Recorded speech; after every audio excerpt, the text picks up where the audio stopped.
Now, it has been a packed second day for Indian Prime Minister Narendra Modi in Bangladesh. He attended the community reception in Orakande and addressed the public there. He also spoke about bolstering ties with Bangladesh and presenting a united front in the face of instability, terror and unrest in the world.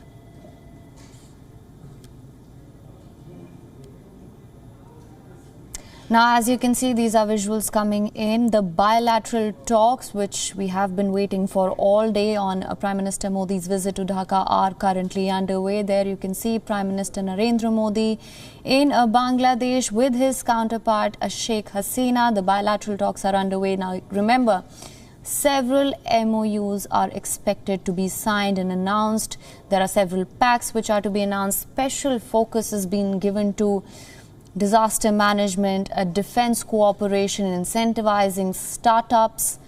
Now, as you know, during the pandemic, India has been supplying vaccine doses to Bangladesh. So this is seen as a moment where people-to-people ties can be given a boost.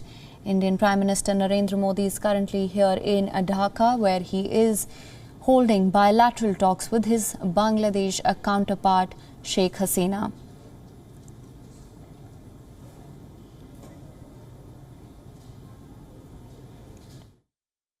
Bharat और बांग्लादेश दोनों ही देश अपने विकास को अपनी प्रगति से पूरे विश्व की प्रगति देखना चाहते हैं।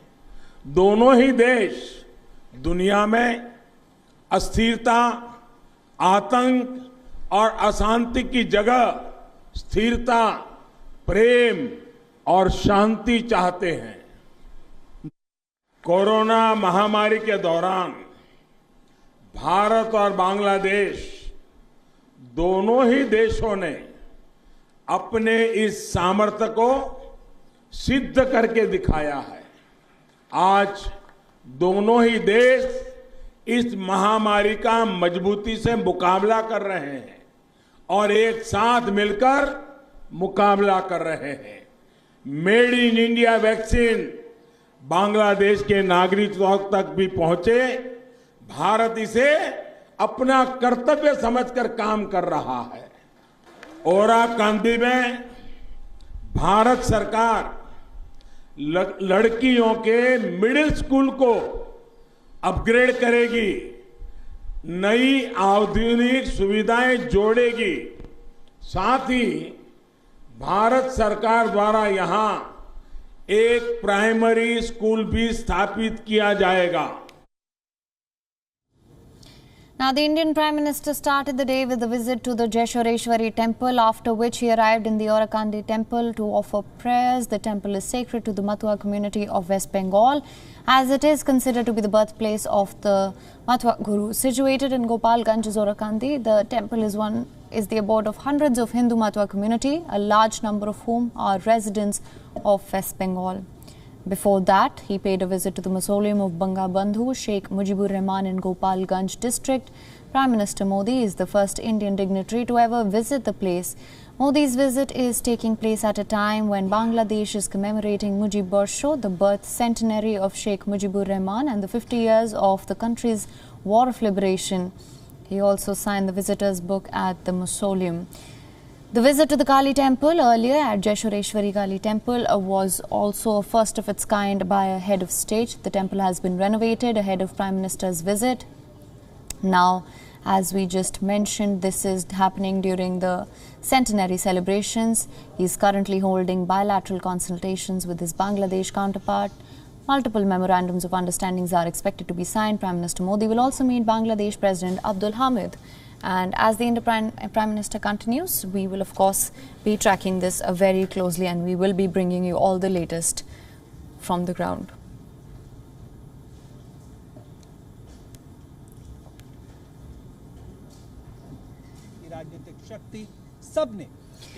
And for more on this, we are now being joined by retired Brigadier Harun Habib of Bangladesh Liberation War veteran, writer and a journalist.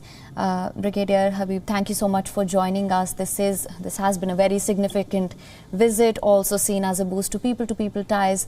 How do you assess this? As you know, the bilateral talks are currently underway. So what can we expect? Thank you very much. But first of all, I must make it correct that I am not a brigadier. I am a civilian. I am a journalist and a writer and freedom fighter of 1971. Thank you.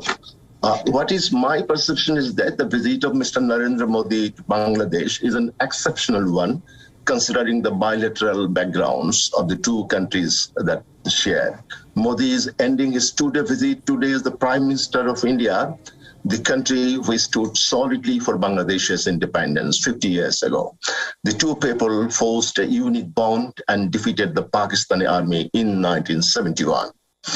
Given the Bangladesh's troubled political divide, when religious extremists and anti-Indian elements seem quite vocal, there were some demonstrations in Dhaka and elsewhere protesting Mr. Modi's visit. However, the general mood, as I understood, was quite welcoming for Mr. Modi because he joined the grand celebration of Bangladesh's 50th independence anniversary and also the birth centenary of Bangabandhu Sheikh Mujibur Rahman, the founding father who led his people to fight the national war in 1971.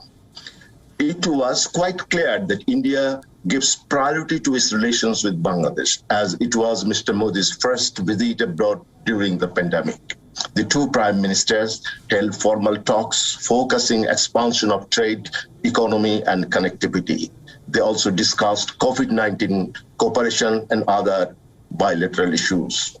During the visit, Mr. Modi emphasized a united move by the two countries against what he saw the common threats of terrorism, as the two countries have common history and heritage and also common goals to achieve.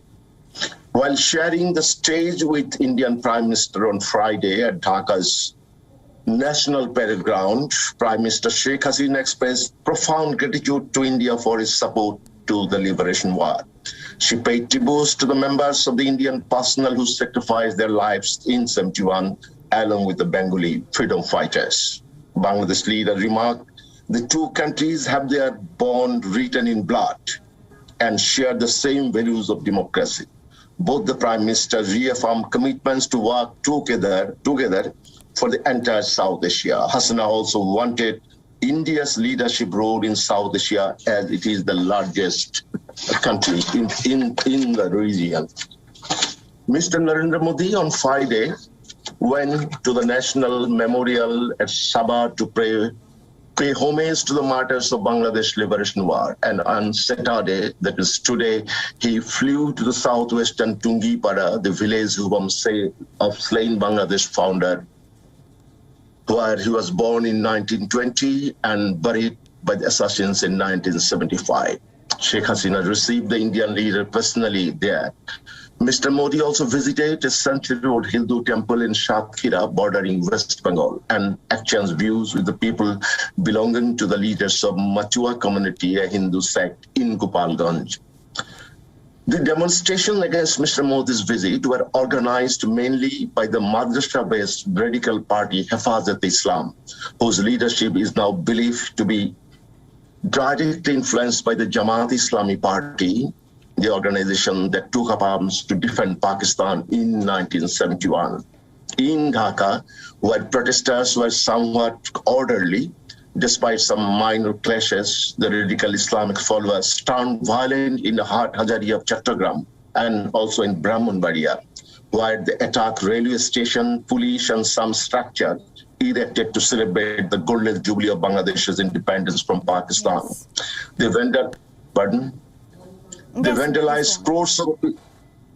They vandalized crores of offices and attacked government installations. According to the media reports, 5 people were killed and many injured, including some journalists in those incidents.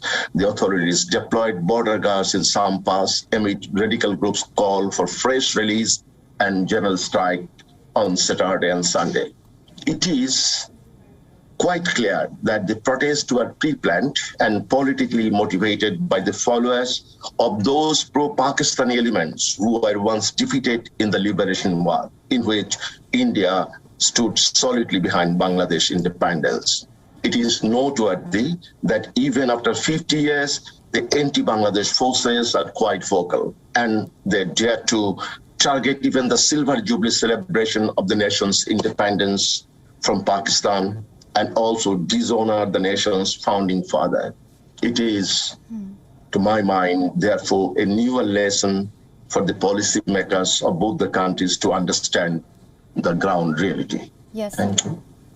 Also, sir, now as the bilateral talks are underway, special focus is on a defense cooperation, incentivizing startups.